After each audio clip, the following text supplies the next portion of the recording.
Those inns are so nice. I remember last week when I was in Miami, it was so beautiful there. I wish I could go back there. I wish I could go back there right now because I know what's coming. Frankie's here to correct all the mistakes I made in today's show, and this is when I pour myself a cocktail. Well, I don't know about that, John. There's just a couple of mistakes you've made today. One I alluded to earlier, and we have a more precise correction. You indicated that there were over a dozen women that had accused Joe Biden of making them feel uncomfortable, when in actuality, the total number of women who have come forward claiming that Joe Biden made them feel uncomfortable is a mere 8.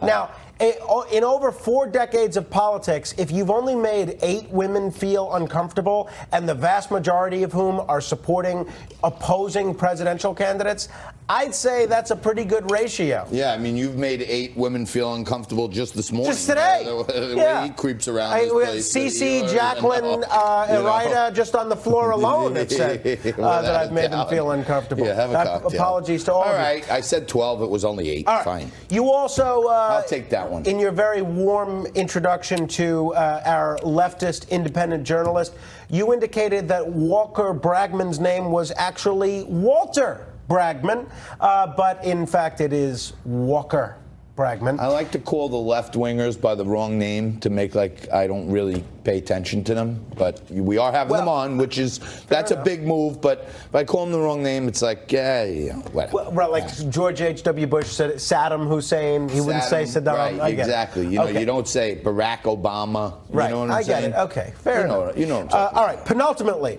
you indicated that President Clinton went for a ride on Jeffrey Epstein's Lolita Express 25 times. Now, there are only documented 4 incidents of him riding on that plane.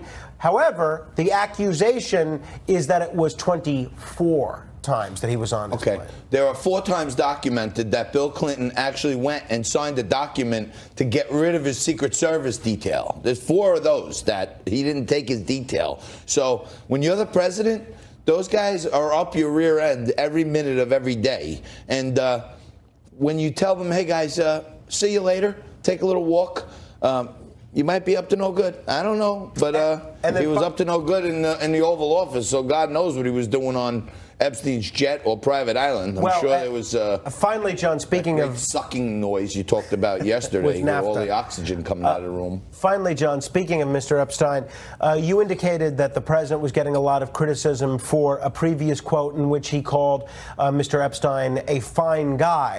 In actuality, the quote that he gave to New York Magazine, which is that President Trump indicated that Jeffrey Epstein likes beautiful women, maybe even as much as me, and from what I understand, he likes them a little on the young side. That's the quote from President Trump from 2002 that's gotten the most attention. And they said he also said he's a fine guy. Yeah. You know, at some point. These are minor mistakes, and I'm new at this, and they make me start drinking alcohol at noon. So here and there I could have a slip up, and I'm sorry. I'm trying my best to make television great again for you and me and us and Newsmax and everyone. And you know what? He makes it great because he comes in, keeps me honest. Me, I would just keep going on and exaggerating and saying things that are almost true or citing stuff that doesn't have a lot of backing behind it. And I got him to have my back so that anytime I screw up, I can say, hee. You folks at home, you could tell when John is late paying me because he finishes the show with a compliment. So he knows I'm not going to give him a hard time for not being paid in weeks when he finishes the show with such a nice compliment. Well played, my friend. Well played. You got to love your co-host. Now, yesterday, he made a very, very heavy backhand towards my hairline. You're saying that it looks like hair plugs and all this, or lack thereof. Yes. And now today he sent me on payroll. And the thing I don't think he realizes is that I could just go with the one shot the whole show. You know, I could just do that. And no. I believe that's classified as viewer cruelty. Yes, that might be. Well, I want to thank you guys for tuning in. We got all kinds of great stuff happening for the rest of the week. Unfortunately, on Friday, we won't look as good because Sarah Chester, our makeup lady, won't be here. Hopefully, someone will fill in and try to patch up this mug of mine and do something with Frankie's hair because it's unmanageable at times. The market's still raging. I think we're in good hands here at these levels. I want to see it punch through 27,000. We're right there, nibbled up to 26,920. Keep your eye on that. Keep your eye on Overstock.com. I think there's some good stuff happening there, and it's poised for a nice breakout. And as I told you, InvestView is a nice little company that you might want to look at and see if it's suitable for you. Trades under the symbol Ida Nancy Victor Uncle. Check it out. Do me a favor. It's a couple cents. You might want to have some. Same bat time tomorrow. Tune in to Liquid Lunch.